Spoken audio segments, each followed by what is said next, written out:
Hey guys, it's Mountain Walk, and today we're going to be talking a little bit about Premodern and a very recent development. In fact, even just today, October 3rd, we have the unbanning of Show and Tell. This is pretty interesting. Definitely a pretty neat card. A lot of fun things you can do with it. And yeah, so let's get into it. This was just announced the other day. Basically, Show and Tell being unbanned. Wow, super great time. I think Martin Berlin said somewhere that he was considering changing the ban list and so on and so forth. Whether that meant adding or subtracting cards from it. But I think overall this is generally a pretty good thing. Um, yeah, again, it sort of depends on what your goals are for the format, but in general, Show and Tell is one of the lowest risk cards on the ban list, right? If we're talking like the S tier to sort of D tier or F tier that I use, it's certainly more around the C or D tier. Um, Certainly, Show and Tell is a very well. It's a card that certainly depends on the payoffs, right? For example, being able to put in like a Phantom Neshoba or something is a little bit of a different thing than like putting in Gristlebrand or an Emrakul, right? These are clearly there's a magnitude of difference. But it is a very powerful card. It's a very interesting card. Pretty fun card. You know, letting I mean most of I mean there are very powerful combo decks. You know, like Dreadnought or Hermit Druid or Devourer or some other different ones.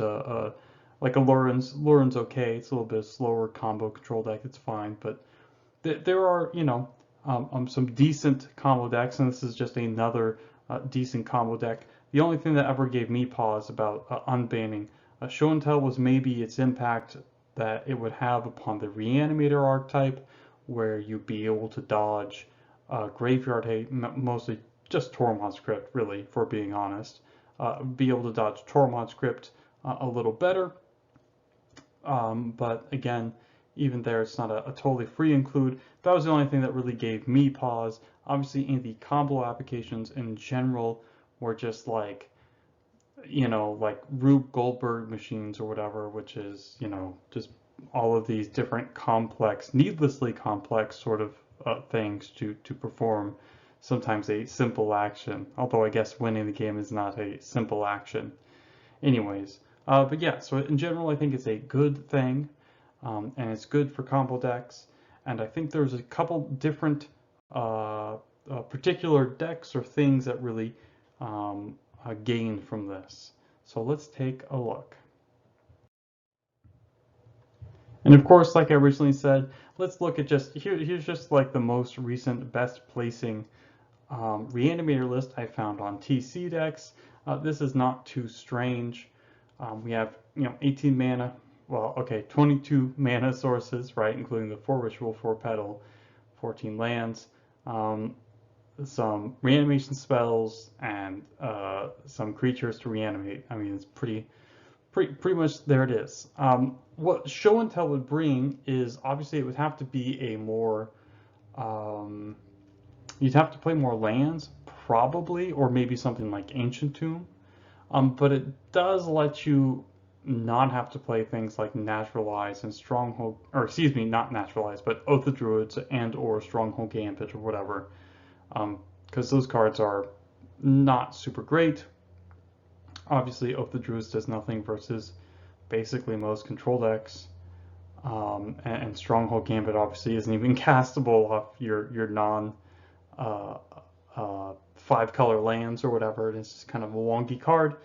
So I mean, obviously Show and Tell isn't without its weaknesses either. It is obviously symmetrical, right? Show and Tell is symmetrical. So if your opponent plays Humility, that's not great. Although with Phantom Neshoba, just the way that the things interact, you have an 8/8, which is kind of nice.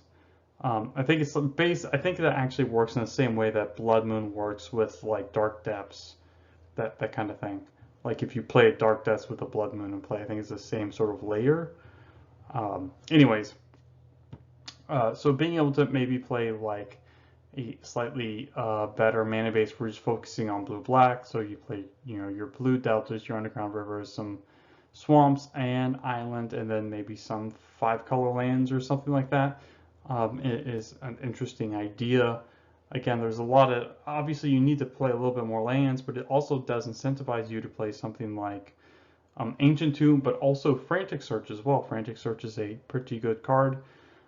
It really it helps sort of like get you to, like on turn 2 with Ancient Tomb, like a blue source, and Ancient Tomb will get you, you know, whatever cards you need, whatever cards in your graveyard, as well as untapping your lands if you want to show and tell. But again, maybe that's a little bit too magical Christmas landy. But again, there's options here. There's options here, and so this is definitely a pretty good way to sort of circumvent a lot of the hate. Show and tell just being better, quote unquote, better than Oath of Druids, right? And the respect of like getting a fatty in versus like control decks or something. Yeah, obviously that's not not exactly that great, but still it's interesting. Certainly a sideboard option for these decks. Definitely something I would consider. And anyway, so enough about that. Let's go on and talk about something a little more interesting, a little more exciting. Okay, and we have the combo applications. Now, the cards that are most commonly brought up for these kinds of things are things like Recycle and Dream Halls in general. So these big, I mean, it's kind of like show and tell, like say you would put in a Yawgmoth's Bargain or something like that. Same sort of idea. It's a supplemental way to put in your big expensive thing that helps you win the game. In general, like putting in a recycle is a great way to win the game because A, it doesn't require any sort of um, uh, amount of life you need to have, unlike bargain. So it's a little more easier to like just kind of play draw, go, develop your board, and things like that. Whereas something like bargain obviously requires you to have a little bit more life. Although they're obviously different cards, recycle and Yawgmoth's Bargain, but again, it's an interesting thing. It's another way to ramp out this card pretty fast. It certainly would see play in any sort of recycle, show and tell kind of list thing or whatever. Or I should say, any recycle list will certainly play show and tell. You can do it as early as turn 1, right, with a Lotus Petal and the Ancient Tomb, that kind of stuff. And Dream Halls is basically the same thing, right? Just expensive enchantment you want out ASAP so you can do your thing. Unfortunately, Dream Halls is symmetrical and it is reppable. And of course, both these cards are subject to things like disenchant effects, which is not great, not great. But again, there's a lot of different combo aspects. There's things like Academy Rector, of course, which also plays very well with enchantments. There was Decree of Silence, although that's not exactly a combo, but kind of a combo, right? Where it's the one where if it's in play, it has 3 silence counters on it, and the first 3 cards that your opponents cast are countered, something like that. So there's that too. So there's a lot of different things you can do with recycle, or excuse me, recycle, show and tell into combo stuff. You generally want like 5+ mana enchantments. So yeah, these are just 2 of the more obvious ones. So yeah, there you go, there you go. But it wouldn't be a video with bad combo cards and stuff without me telling you how I would abuse it. And what's the best way to abuse show and tell? I'm going to put it in a sneak attack style deck. That's right. That's what I'm going to do. It's going to be sneak attack. It's going to be show and tell. It's going to be all sorts of stuff. Now, I'm not saying we'll play all of these cards, right? Like, probably, maybe not Dragon Mage.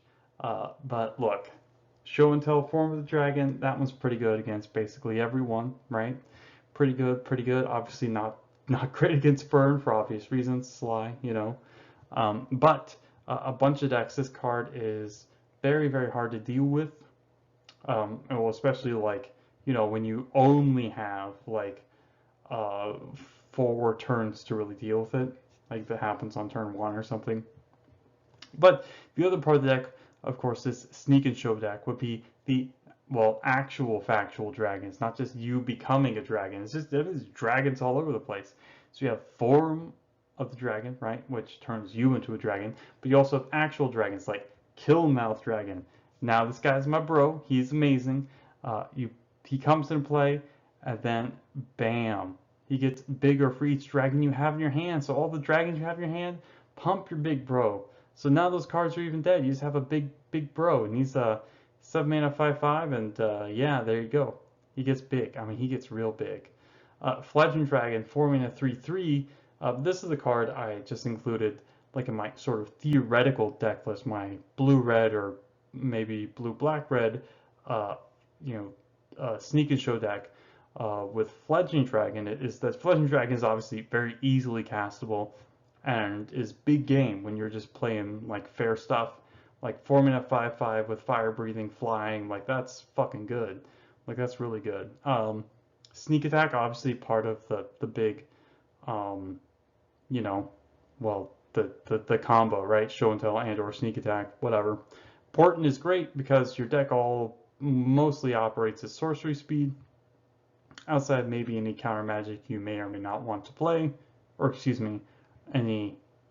No, counter magic obviously works fine more or less. Well, I'm not sure what I meant by that. I'm just drinking this pumpkin beer, which is probably just confusing me with its power of pumpkin. It's October 3rd. There's a lot of pumpkins coming out and a lot of fallness. I love fall, love pumpkins. I love beer, so good stuff. So Portent, great here. Intuition. For example, if you have a bunch of, Form of the Dragon in your hand, if you obviously want your show and tells instead of your sneak attacks, you can Intuition for those or whatever. Intuition, of course, will get you some dragons, things like that. Also, with Burning Wish and Intuition, Intuition can also act as like kind of a graveyard filler, because if you play Grixis, which is not impossible to do, especially if people just aren't playing any land destruction or whatever, you can Burning Wish for something like a Living Death or Patriarch Spitting and get all those big fatty dragons back into play. Very wonderful. Two-Headed Dragon. I like it because it has sweet art and it deals a lot of damage and it's a mana sink. Dragon Mage. I like it because it draws you 7 cards and is big and flies. Whether these cards are the best, I don't know. I mean, there's also like Dragon Tyrant, but that only really works with sneak attack, right? Because it's like the upkeep is like quad red. I mean, that's basically impossible. But anyways, I was thinking of like either a blue-red or blue-black-red sneak and show deck with all of these dragons. Obviously, again, Kill Mouse Dragon, putting Kill Mouse Dragon in play is just such a huge demoralizing victory for your opponent. How could they ever win? This is like a 10-10 or something, or 11-11. I mean, just huge. It's too big. It's too big. Look at those little pokey things it's gone on. It looks like some weird ass medieval dragon. I don't know what the hell's going on there. Ow, I just hurt myself. Nah, that's fine. We're good. We're good. I'll just edit that out later on. Yeah, so we got Sneak Attack, Killmouth Dragon, Portent, Fledgling Dragon, Form of the Dragon, Intuition. I mean, just everything. Everything. Just Sneak Attack with dragons. That's all you want. And pumpkin beer. You can see that Two-Headed Dragon's been eating that pumpkins because he's breathing fire. Look, it just makes sense. Just makes sense. So there you go. There you go. That's just the beginning. The just scratching the surface. There's all sorts of things you can do with it. I'd be like I said, outside the applications in Reanimator, the only thing that gave me pause. I wouldn't really be super duper worried about show and tell. Like basically all the combo applications are much more. They're more complicated. They have more moving parts, and of course, these are more like to self-destruct, right? These decks just fail, right? To do anything, they just fall apart. More easy to interact with, to disrupt, so that kind of thing. But I do think it's definitely a good overall addition to the format. I don't really see the. I mean, obviously, if anything, Reanimator needs a pretty big boost, just because for my own playtesting versus like basically most every deck in the format, really. It's been good, but like not great. And then of course, if you show and tell and your opponent drops the ability, you're going to be feeling like a big dum-dum. Yeah, of course, minus the Nashoba interaction, but again, even then, it's like, okay, well, I need to have these specific things lined up, and then I won't get blown out, and they definitely won't plow me. You know, this white deck definitely doesn't have 4 Swords of Plowshares or Wrath of God or whatever, but anyways, so yeah, there you go, there you go. So thanks for stopping by. I hope you enjoyed this quick hit of great news and delicious pumpkin beer. That's the message today is drink your pumpkin beer, kids. Right? It's not drink your Ovaltine. It's drink your pumpkin beer, kids. Uh, Kids that are 21 plus, of course. Anyways, so thanks for stopping by, guys, and have a great day.